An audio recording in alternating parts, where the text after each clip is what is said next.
নমস্কাৰ আপুনি যদি ভাবিছে যে এই ভিডিওটোত আমি পলিনোমিয়েল চেপ্টাৰটো ক্লাছ 10ৰ চেপ্টাৰ নম্বৰ 2 অৰ্থাৎ পলিনোমিয়েল চেপ্টাৰটো অৰ্থাৎ বহুপদ চেপ্টাৰটো যদি আমি কুৱেশ্যন এনসাৰ কৰিম বুলি ভাবিছে হয় তেতিয়াহ'লে আপুনি ঠিকই ভাবিছে যেটো কুৱেশ্যন এবাৰ 2022 এছএছএলসিত আহি গৈছে আৰু এনেকুৱা ধৰণৰ কুৱেশ্যন পৰীক্ষাত আহিয়ে থাকে তেনেকুৱা এটা কুৱেশ্যন আমি কৰিবলৈ আগবাঢ়িছো আৰু সুন্দৰকৈ বুজি পাব যদিহে আপুনি ভিডিওটো শেষলৈকে চাই থাকে এই কুৱেশ্যনটো লৈছো যে x square minus 3 বহুপদটোৰ শূন্য উলিওৱা এক্সাম্পল লৈছো এক্সাম্পল 4 টো লৈছো এক্সাম্পল 4 টোত কি লিখিছে x square minus 3 বহুপদটোৰ শূন্য উলিয়াবলৈ কৈছে আৰু শূন্য আৰু সহগৰ মাজত সম্পৰ্ক উলিয়াবলৈ মানে পৰীক্ষা কৰিবলৈ কৈছে মই দিলো find the zeros of the polynomials x square minus 3 and test the relation between the zeros and coefficient. Find the zeros of the polynomial x square minus 3 polynomial to শূন্য বিলা উলিয়াবলৈ কৈছে and test the relation between the zeros and coefficient. শূন্য আৰু সহগবিলাকৰ মাজত সম্পৰ্ক উলিয়াবলৈ কৈছে এটা চোৱা এই পলিনোমিয়েলটো এটো দিছে কোনটো দিছে পলিনোমিয়েলটো এটো পলিনোমিয়েলস হয় না নহয় আমি প্ৰথমতে টেস্ট কৰি চাও এটো পলিনোমিয়েল হয় না দুটা পদ আছে পলিনোমিয়েলস হ্যাঁ পলিনোমিয়েল হয় না এটা কপি ভেৰিয়েবল আছে এটা কনস্ট্যান্ট টার্ম আছে পলিনোমিয়েল হয় না নহয় চাও বা পলিনোমিয়েল বুলে হয় কোনটো পলিনোমিয়েল হৈ আছে সো পলিনোমিয়েলটো ভেৰিয়েবলটো কি আছে x square minus 3 পলিনোমিয়েলটো কোনটো ভেৰিয়েবল আছে x ভেৰিয়েবল আছে so p of x equal x square minus 3 আমি লিখি ললো এতিয়া চোৱা এই পলিনোমিয়েলটো x square minus 3 পলিনোমিয়েলটো ৰৈখিক বহুপদ নে দ্বিঘাত বহুপদ নে quadratic পলিনোমিয়েল quadratic polynomial ne cubic polynomial ne linear polynomial so উচ্চতম ঘাত কি 2 হয় এটো quadratic polynomial দিয়া আছে এটো দ্বিঘাত বহুপদ দিয়া আছে ঠিক আছে আমি ইয়াৰ এটা শূন্য উলিয়াবলৈ চেষ্টা কৰিম কৈছে যে প্ৰথমতে কৈছে শূন্য উলিয়াবলৈ কৈছে শূন্য উলিয়াবলৈ আমি কি সলিউশন বুলি লিখি দিলো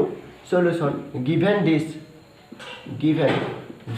এটা শূন্য উলিয়াব লাগে আমি বহুপদটোৰ ভ্যালু শূন্য বুলি ধৰি লম let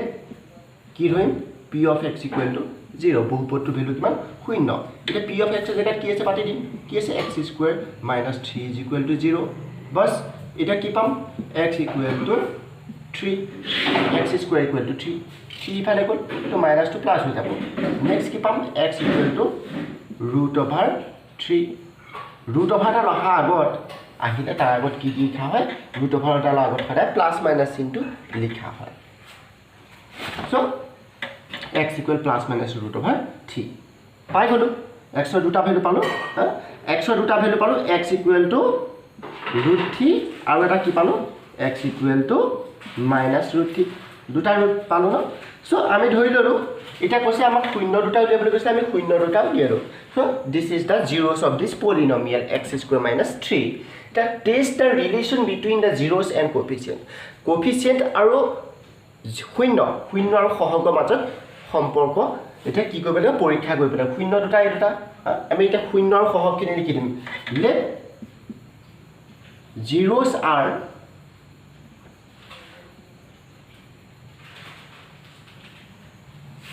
ধৰা হল শূন্য কিটা আমি কি বুলি ধৰিছো alpha equal √3 beta equal to minus √3 হল পালো এতিয়া কোএফিচিয়েন্ট খিনি কি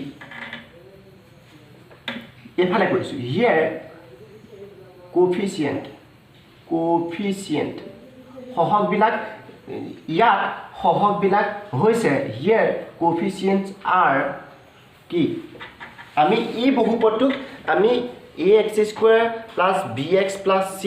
এটো কোনটো স্ট্ৰাকচাৰ আছে কৈছো যে দ্বিঘাত পলিনোমিয়েল তেতিয়াহলে কোনটো স্ট্ৰাকচাৰ থাকিব এটো কোনটো স্ট্ৰাকচাৰ থাকিব p of x equal আমি মিলাওছুন ax square plus bx plus c এটো লিখি লব না লাগে যদি আপুনি না জানে তেতিয়া লিখি লওক এটো লগত এটো মিলি আছে এটো মানে কোৱাড্ৰেটিক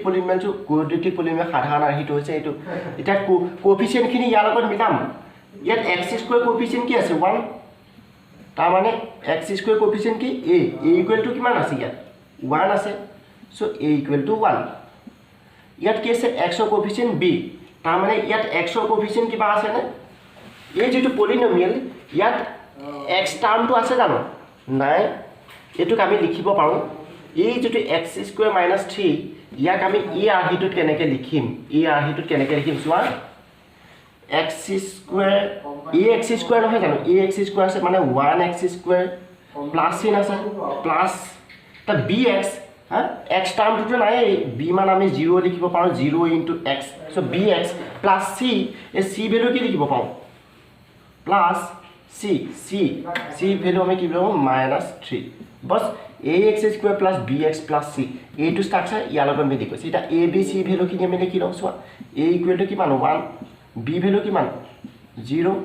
c ভ্যালু কিমান -3 এতিয়া আমি কি পাইছো শূন্য আৰু সহগৰ মাজত সম্পৰ্ক প্ৰতিষ্ঠা কৰিব লাগে তাৰ মানে আমি যোৱাটো ক্লাছত আমি পাইছিলো কি পাইছিলো শূন্য আৰু সহগৰ মাজত সম্পৰ্ক শূন্য দুটা যদি আলফা আৰু বিটা হয় এটা দ্বিঘাত বহুপদৰ শূন্য কিটা যদি আলফা আৰু বিটা হয় তেতিয়া হলে alpha plus beta is equal to কি পাইছিলো alpha plus beta equal to -b by এটা হয় না নহয় টেস্ট কৰি চাও আলফা এটো বিটা এটো যেহেতু alpha plus beta equal to alpha equal to কিমান √3 সো √3 প্লাস এটো বিটা মান কিমান -√3 প্লাস √3 -√3 ইজ ইকুৱেল টু কিমান পাম 0 alpha plus beta equal to কিমান পালো 0 0 কেনেকৈ লিখিব পাৰি alpha plus beta equal to আমি কি লিখিব পাৰো 0 ডিভাইডেড বাই 1 হা ঠিক আছে 0 টো কেনেকৈ লিখিব পাৰো 0 টো alpha plus beta is equal to 0 টো লিখিব পাৰো -0 বাই 1 একেই 0 টো আগত প্লাস ইনটু দিয়া বা নিদিয়া একেটাই কথা সো -0 বাই 1 সো আমি কি পালোকে লাষ্টত গৈ পেলাই -0 বাই 1 ইকুৱেল টু কিমান আলফা প্লাস বিটা ইফালে মান লেফট সাইডৰ ৰাখাইয়ে দিয়া সো -0 মানে কি আছিল এটো b সো -b a মান কিমান 1 মানে কিমান a সো -b বাই পালোনে alpha plus beta equal -b by পালোনে এটো so alpha plus beta equal -b by মানে শূন্য আৰু সহগৰ মাজৰ যেটো সম্পৰ্ক স্যাটিসফাই কৰিছে নে কৰিছে শূন্য এটোটা আলফা আৰু বিটা শূন্য সহগ কি b আৰু b আৰু a দুইটা সহগ সো শূন্য আৰু সহগৰ মাজৰ সম্পৰ্কটো ই প্ৰতি এটি কি কৈছে test two so it is true ও এটো পৰীক্ষা কৰিলো আমি এটা কি কৰিবলে আলফা বিটাটো টেষ্ট কৰি চাবলে আলফা বিটাটো সাইড কৰি দেখাছো alpha beta alpha equal to কিমান √3 বিটা ইকুৱেল টু কিমান -√3 সো দুইটা পূৰণ হৈছে কিমান হ'ব √3 * -√3 কি হ'ব মাইনাস চিনটো আগত থাকিব সো √3 * √3 তাৰ মানে কিমান -√3 স্কয়াৰ √3 স্কয়াৰ মানে কিমান স্কয়াৰ কৰিলে √/2 উঠি যায় সো -3 টো কি বেনকে লিখিব -3/1 এটা সোৱা alpha beta is equal to -3/1 -3/1 -3 মানে কি আছিল সো ইয়াত সো c আমি কি লিখিব c 1 মানে কি আছিল a c by alpha beta equal to c by হল আমি পাইছিলো নহয় alpha beta equal to c by হল তাৰ মানে কি alpha beta equal to c মানে কিমান ধ্ৰুবক টাৰ্ম ধ্ৰুবক ডিভাইডেড বাই a মানে কিমান আছে a মানে x² সহগ আপুনি এনেকৈ অসমীয়াটো লিখি দিব পাৰো তুমি অসমীয়াটো লিখি দিব পাৰো যদি অসমীয়াত লিখি নিদিয়া তেতিয়া হলে এনেকৈ কি কৰিব পাৰো c/a লিখি দিও হ'ব c/a এটো লিখি দিও হ'ল এটো c/a লিখি দিও হ'ল ইয়াত -b/a লিখি দিলো শুদ্ধ হ'ব তুমি ইয়াত এনেকৈ লিখিব পাৰা -b জায়গাত কি লিখিব পাৰা - x ৰ সহগ ডিভাইডেড বাই x² সহগ তেনেকৈ লিখিব পাৰা তাতকৈ লিখাতকৈ এনেকৈ -b/a আৰু c/a এনেকৈ লিখাই ভাল তো শুদ্ধ হ'ব ঠিক আছে এনেকুৱা ধৰণৰ কোৱেশ্চন আহিলে কৰিব পাৰিবা নেক্সট কোৱেশ্চন এটা কোৱেশ্চন মই দিটো তোমালোকে কৰিবা এক্সাৰসাইজ 2.2 মই 1 ৰ কোনটো দিছে v এটো কি দিছে t² - 15 এই বহুপদটো শূন্য উলিবা আৰু সহগ শূন্য আৰু সহগৰ মাজৰ সম্পৰ্ক প্ৰতিষ্ঠা কৰা এটো যেতিয়া কৰিব পাৰিলা যদি বুজি পাছা তেতিয়ালে এটো কৰিব পাৰিবা ঠিক আছে হ'ব তেতিয়ালে নেক্সট ক্লাছত লগ পাম ইয়াৰ পাছৰ অংক কৰিবলৈ আমি চেষ্টা কৰিম একদম ক্ৰিস্টেল ক্লিয়াৰ কনসেপ্ট দিবলৈ চেষ্টা কৰিম শেয়াৰ কৰিবা তেওঁলোকৰ লগতহে শেয়াৰ কৰিবা যিবিলাক তোমালোকৰ নিজৰ ক্লাছমেট হয় যিবিলাকে ক্লাছ 10 পঢ়ি আছে তাতকৈ ডাঙৰ বা তাতকৈ সৰুবিলাকক নিদিবা শেয়াৰ নকৰিবা যিকোনো মানুহক শেয়াৰ নকৰিবা যিবিলাকৰ প্ৰয়োজনীয় হয় তেওঁলোককহে শেয়াৰ কৰিবা থ্যাংক ইউ